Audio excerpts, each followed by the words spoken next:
Perawat ini tidak tahu jika pasien tersebut bukanlah manusia. Hai semua, selamat datang kembali.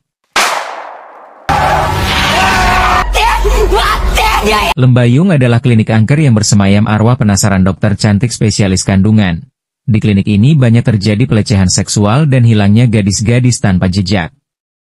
Arum dan Pica, dua mahasiswa keperawatan, harus PKL di klinik itu. Apa yang akan terjadi dengan mereka? Mari kita ngalur. Sehari sebelum kematiannya, Dokter Tantri terlihat cemas, lebih banyak melamun. Ida yang merupakan teman sekaligus asistennya menyadari keanehan itu. Ia berusaha menghibur dan menenangkan Dokter Tantri. Keesokan harinya Dokter Tantri ditemukan tergantung di ruang hidroterapi dengan tali kain melilit di lehernya. Setelah itu, klinik Lembayung ditutup selama 5 tahun karena masyarakat enggan berobat lagi ke klinik itu. Setelah 5 tahun, akhirnya klinik itu dibuka kembali oleh Dokter Tito. Arum dan Pica mendapat rekomendasi dari dosen pembimbingnya untuk PKL di klinik itu. Sesampainya di klinik Lembayung, Arum dan Pica bertemu dengan Dokter Ringo, tapi Dokter Ringo mengatakan harus laki-laki saja yang PKL di sini. Arum dan Pica kemudian diarahkan ke asrama bersama Ida, sementara Dokter Ringo bilang ke Dokter Tito agar memulangkan mereka saja. Arum dan Pica belum mengetahui tentang latar belakang yang pernah terjadi di klinik itu. Klinik Lembayung masih dalam tahap perbaikan dan renovasi.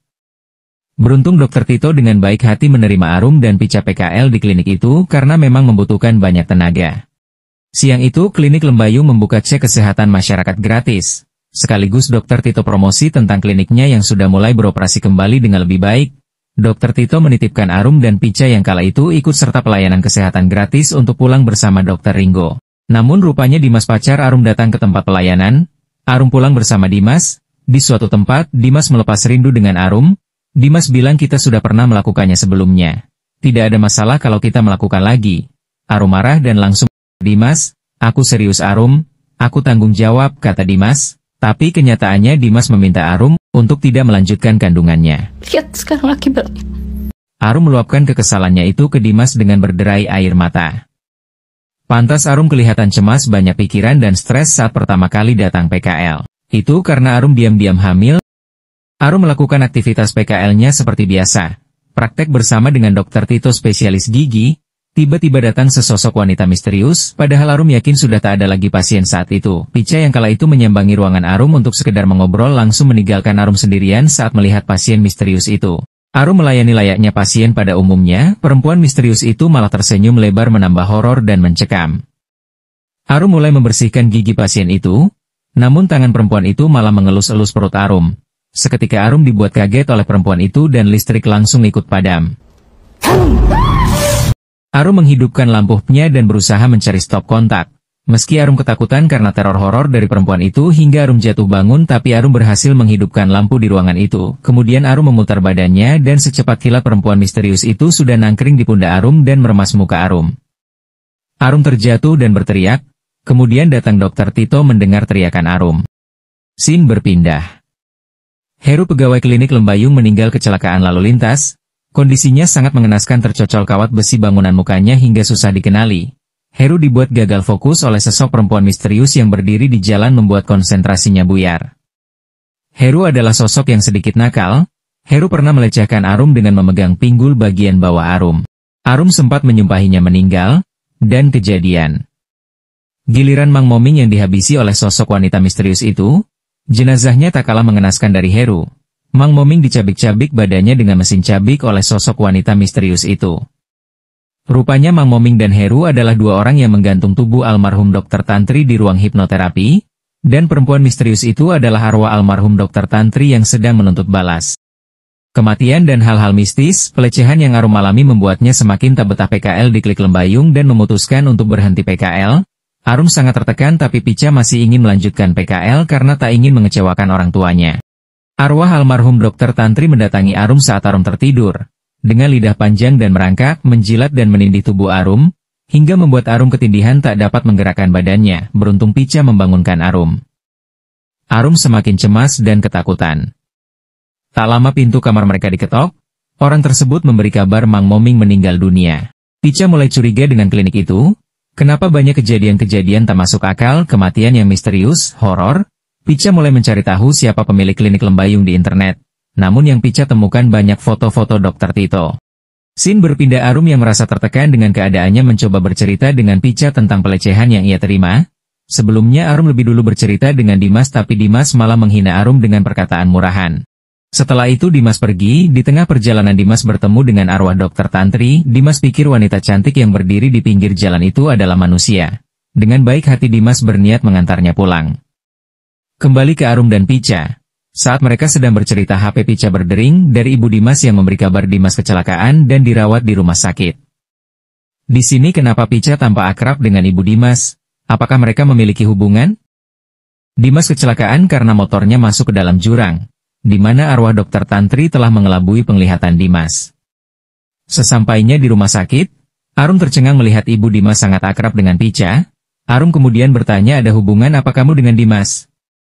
Dengan muka marah penuh tanya, Arum pergi meninggalkan Pica di rumah sakit. Pica bingung bagaimana harus menjelaskan dengan Arum. Arum terbakar emosi merasa dikhianati oleh temannya sendiri. Pica coba menjelaskan kepada Arum, lalu Arum melampiaskan emosinya, udah ngapain aja kamu sama Dimas? Kamu pernah dibikin mabuk, lalu ditiduri hingga hamil, dan diminta menggugurkannya? Tanya Arum dengan nada meninggi. Kemudian Pica mengakui ia pernah pacaran dengan Dimas dulu, dan alasan Pica putus dari Dimas karena Pica tak mau dipaksa tidur dengan Dimas. Kemudian Arum berkata, jilbab kamu dipakai hanya untuk menutupi dosa kamu? Dengan mata khas orang kerasukan dan berubah menyeramkan, kemudian Arum pingsan dan dirawat di klinik Lembayung. Di sini Pica mengetahui pemilik klinik Lembayung adalah Dr. Tito. Pemilik klinik Lembayung, itu saya. Cerita berlanjut, Pica diberi tugas untuk memberikan kalung liontin milik almarhum Mang Moming ke Mbak Ida. Mbak Ida membuka liontin itu dan membuang kertas yang ada di dalamnya bertuliskan Tantri. Pica mengambil kertas itu dan mencari tahu tentang nama Tantri itu. Pica mencari tahu lewat media sosial dan menemukan foto almarhum Dr. Tantri bersama dengan Dr. Ringo. Pica curiga jika Dr. Ringo ada hubungannya dengan kematian Dr. Tantri. Kemudian Pica membuka tas Dr. Ringo dan menemukan koran berisi berita kematian almarhum Dr. Tantri dan banyak sampel rambut wanita yang disimpan rapi.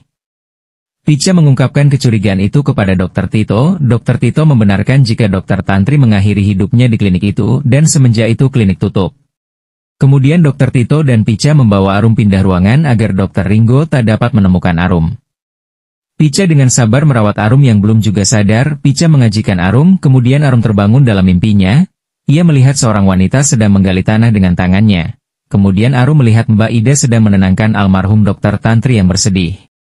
Saat Arum balik badan, ia melihat lubang kuburan di mana almarhum Dr. Tantri berada di dalamnya. Arum ditarik masuk ke dalam lubang, kemudian tubuh Arum di dunia nyata menghilang dari tempat tidur. Pica yang menyadari Arum hilang kemudian mencari Arum. Dan dari balik tembok ruang hidroterapi terdengar suara Arum. Pica kemudian menelpon Dr. Tito untuk minta bantuan. Pica masuk ke ruangan hidroterapi yang telah ditutup tembok. Pica masuk menggunakan tangga. Di sana Arum sedang ngomong sendiri tanpa sadar. Arum sudah kesurupan. Lalu Arum dengan kuat menarik Pica dan menarik kepala Ica ke dalam air. Saat itulah Pica diberi penglihatan. Flashback ke masa lalu. Pica melihat Dr. Tito memasukkan suatu ke minuman Dr. Tantri, dan membuat Dr. Tantri tak sadarkan diri. Kemudian Dr. Tito merudah paksa Dr. Tantri. Kemudian mengancamnya akan menghabisi Tantri dan keluarganya jika Tantri mengatakannya kepada siapapun.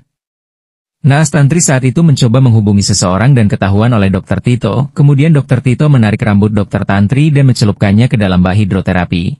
Dr. Tantri pingsan. Lalu Dr. Tito meminta Heru dan Moming mengikat leher Dr. Tantri dengan tali di ruangan itu. Agar seolah-olah Dr. Tantri mengakhiri hidupnya sendiri, padahal saat itu Dr. Tantri masih hidup. Lalu Pica tersadar dan ditolong oleh Dr. Tito. Pica ketakutan melihat Dr. Tito. Setelah mengetahui semuanya, Pica membawa Arum pergi dengan terbata dan tertatih. Di sela-sela itu, Arum berkata Dr. Tito yang melecehkan dan mengancamnya. Arum juga mengatakan ia memakai tempat itu untuk menggugurkan kehamilannya. Di sini Dr. Tito menunjukkan siapa dia yang sesungguhnya. Dr. Tito bertindak kasar kepada Pica dan Arum. Beruntung Dr. Ringo datang mengikat leher Dr. Tito dengan tali hingga tak sadarkan diri. Dr. Ringo mencoba menolong Pica dan Arum. Dr. Ringo mengatakan bahwa Tantri adalah tunangannya dan meninggal dalam keadaan hamil, tapi bukan dia ayah anak dalam kandungan itu. Pica mengatakan Tantri dihabisi di ruangan hidroterapi. Dan Tantri terus menghantui mereka, untuk itu ruangan itu harus dihancurkan. Tak lama Dr. Tito bangun dari pingsannya dan langsung mencocol perut Dr. Ringo dengan pisau. Sembari berkata Tantri hamil anak saya. Dokter Tito terus mengincar Arum dan Pica. Ia sudah menyiapkan pisau untuk mencocol mereka. Perilaku buruk Dokter Tito ini adalah trauma masal kecil, di mana ia sering melihat perilaku buruk ayahnya terhadap ibunya yang kali itu sedang sakit keras. Tito meracuni ayahnya hingga meninggal. Setelah itu Dokter Tito melukai Pica hingga pingsan. Dokter Tito hendak menyuntikkan sesuatu ke tubuh Pica, tapi Mbak Ida lebih dahulu mencocol dada Dokter Tito hingga tak berdaya dia. Mbak Ida menghampiri Arum yang terkulai lemas. Tiba-tiba Arum berubah menjadi Tantri dan mereka menangis bersama. Seketika Dokter Tito yang punya 10 nyawa cadangan bangkit lagi dan mengakhiri kehidupan Mbak Ida. Dokter Tito bersiul dengan jahatnya. Siulan itu mengundang arwah Tantri masuk ke dalam tubuh Arum. Arum yang kemasukan roh Tantri langsung menghujani Dokter Tito dengan bidikan paku-paku. Arum kemudian menindih tubuh Dokter Tito dan mencocol-cocolnya, hingga matanya dibikin keluar dengan paksa oleh Arum yang kerasukan roh Tantri. Kemudian Pica minta Tantri untuk berhenti dan berjanji akan membuat arwah Tantri tenang. Di sisi lain Dokter Ringo membongkar ruangan hidroterapi. Kemudian Tantri pergi dan Arum kembali sadar. Dokter Tito akhirnya laporkan ke pihak berwajib.